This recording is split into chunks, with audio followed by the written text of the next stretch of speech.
Assalamualaikum warahmatullahi wabarakatuh. Perkenalkan, saya Agustin Wianti.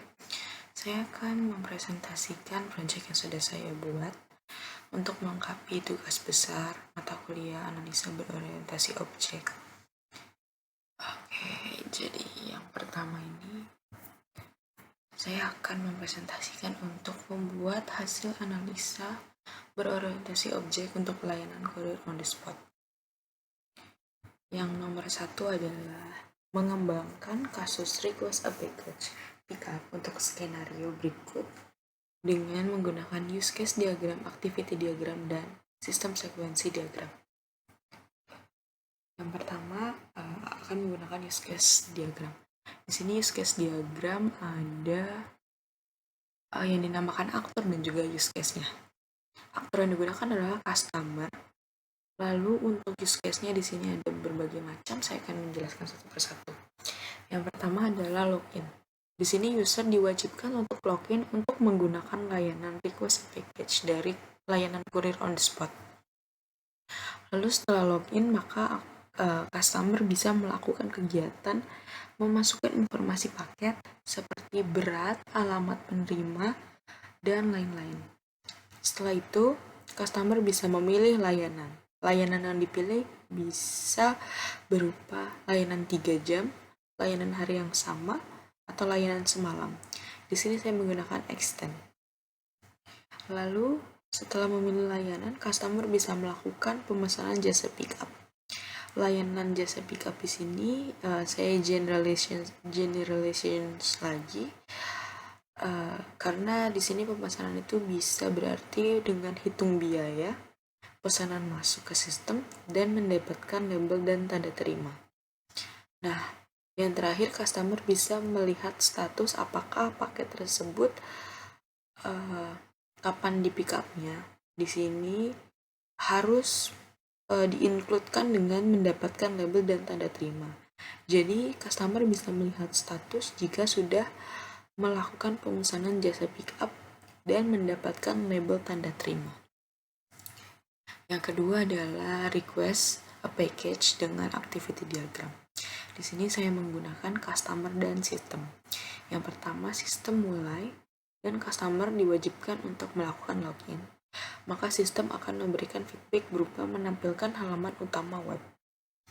Lalu di sini saya memberikan semacam join gitu for each, jadi setiap paket user dapat memasukkan informasi alamat tujuan, lalu memilih jenis layanan. Nah, di sini untuk memilih jenis layanan ada 3 pilihan, maka saya berikan seperti belah ketupat ini.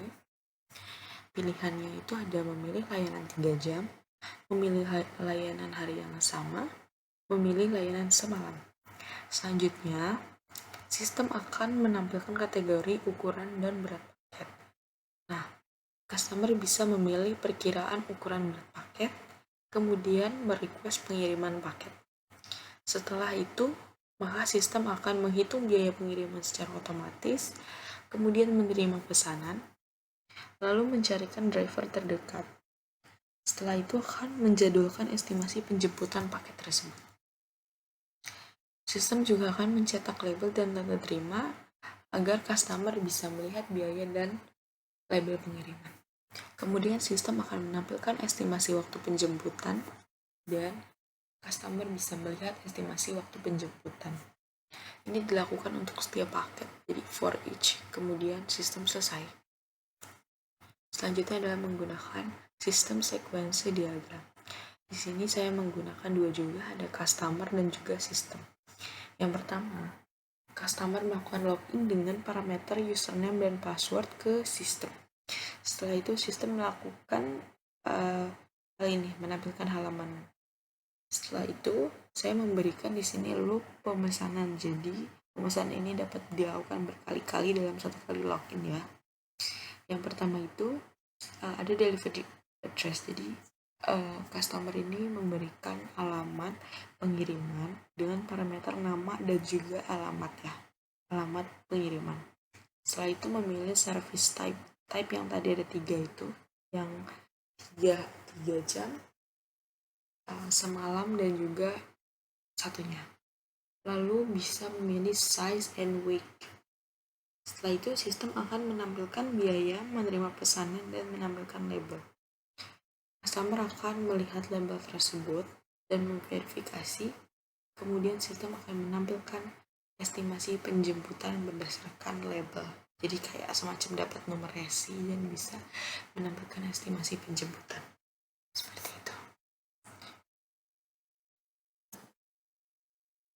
Lalu kemudian yang kedua, di sini ada kembangkan use case untuk pick up a package. Sama seperti yang satunya. Di sini menggunakan use case diagram, activity diagram, dan sistem sequence diagram. Kita buka arsitektur enterprise-nya. Di sini sudah ada pick up package. Oke, yang pertama kita akan menggunakan use case dulu. Sama seperti yang pertama, di sini ada yang namanya aktor. Ini aktor. Lalu ada use case juga. Nah, di sini aktor yang saya gunakan adalah driver, karena yang bertanggung jawab penuh untuk melakukan pick up package adalah driver. Untuk use case-nya sendiri ada login, jadi sama, driver harus melakukan login untuk bisa masuk ke aplikasi. Kemudian, driver juga berhak untuk menerima pesanan yang sudah dijadwalkan oleh sistem dari courier on the spot. Lalu bisa juga melihat detail paket pesanan. Jadi kurir bisa melihat alamat, tempat pick up, dan juga jenis paket dan lain-lain. Setelah itu kurir akan datang ke rumah customer untuk memverifikasi paket. Di sini saya memberikan extend ke use case lainnya, yaitu melakukan perubahan informasi paket. Di sini saya menggunakan extend karena menurut saya memverifikasi paket itu sebenarnya sudah selesai. Namun jika ada perubahan maka bisa dipanjangkan lagi dengan melakukan perubahan informasi paket. Nah, di sini melakukan perubahan informasi paket itu bisa 3, yaitu bisa mengoreksi alamat pengiriman, bisa menambahkan paket, dan bisa menghapus paket. Disesuaikan dengan kebutuhan si customer. Selanjutnya, driver juga bisa melakukan input pembayaran ke sistem. Jadi sistemnya itu customer membayar secara cash kepada driver, lalu driver mengkonfirmasinya ke sistem dengan menginputkan jumlah bayar yang sudah diberikan oleh customer. Selanjutnya, driver berhak untuk mencetak label ketika paket itu sudah diverifikasi oleh sistem. Nah, lalu kita ke diagram activity. Di sini juga sama seperti sebelumnya, saya menggunakan driver dan sistem. Jadi pertama, driver melakukan login, lalu sistem menampilkan halaman web utama. Sistem juga akan menampilkan pesanan yang harus dijemput oleh driver. Kemudian setiap paket, driver akan menerima pesanan, kemudian melihat detail pesanan. Nah, sistem akan menampilkan detail pemesanan. Kemudian setelah dijemput, si kurir akan memverifikasi paket pada tempat itu. Di sini bisa melakukan perubahan atau tidak ya. Di sini ketika paket iya sudah sesuai, maka dia tidak perlu, dia langsung menampilkan paket berhasil diverifikasi. Sedangkan jika paket belum sesuai, maka akan melakukan perubahan informasi paket. Di sini perubahannya bisa berupa mengoreksi alamat, menambahkan paket, dan menghapus paket. Lalu akan ditanya lagi untuk memverifikasi paket apakah sudah sesuai. Jika sesuai, maka akan menampilkan paket berhasil diverifikasi. For each selesai, lalu driver dapat mengambil biaya pengiriman secara cash dari si customer. Lalu driver menginputkan sejumlah uang tersebut ke sistem. Sistem akan memproses pembayaran, kemudian akan mencetak tanda terima dengan printer portable dari si drivernya, dan si sistem ini akan mencetak sesuai dengan request driver. Kemudian kegiatan sudah selesai. Selanjutnya adalah menggunakan SSD. Di sini menggunakan driver dan sistem juga. Sama menggunakan login, username, password sebagai parameter. Sistem menampilkan halaman dan juga menampilkan pesan yang akan dijemput, alamat dan nama ya, dari yang sudah diinputkan oleh si customer. Lalu di sini saya akan memberikan loop pengambilan. Loop pengambilan itu seperti ini. Jadi request detailnya menampilkan detail lalu memverifikasi data, alamat, jumlah, dan lain-lain yang tadi yang bisa mengubah alamat, bisa menghapus dan juga menambahkan jumlah paket. Setelah itu setelah loop ini dilakukan, karena beberapa paket kan bisa ada banyak ya, jadi bisa dilakukan berulang-ulang. Lalu dilakukan input pembayaran jumlah uang. Si drivernya menginput ini jumlah uang sebagai parameter, kemudian sistem memproses pembayaran, driver mencetak tanda terima, merequest tanda terima, dan tanda terima dikirimkan oleh sistem. Itu. Oke, dilanjutkan. Lalu di sini ada soal kembangan state machine diagram yang menjelaskan semua kemungkinan kondisi status untuk objek paket. Di sini yang saya baca, status itu ada beberapa macam, ada siap diambil sampai di gudang, dikirim, terkirim, dan juga ada satu kondisi yang ditambahkan yaitu dibatalkan. Dibatalkan ini adalah ketika kondisi paket-paket yang dijadwalkan akan diambil tetapi akhirnya tidak terkirim. Oke, kita balik ke IA interface-nya. Di sini sudah saya buat.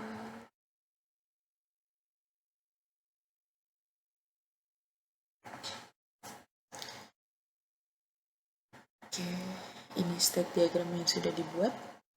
Yang pertama, sistem akan mulai.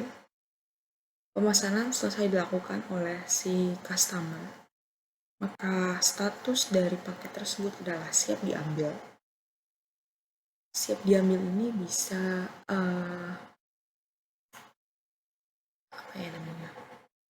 bisa memiliki dua kemungkinan ya. Yang pertama itu diambil dan dibatalkan. Nah, di sini syarat untuk siap diambil menjadi diambil adalah ketika kurir datang sesuai jadwal dan paket sesuai ketentuan, maka akan berubah menjadi diambil.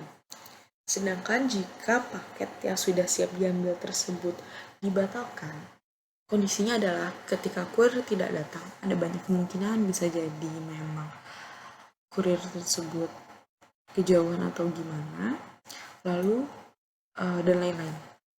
Terus yang kedua adalah paket ditolak karena tidak sesuai ketentuan dari jasa kirim. Maka paket akan dibatalkan dan langsung ke paket tidak terkirim, selesai. Gitu.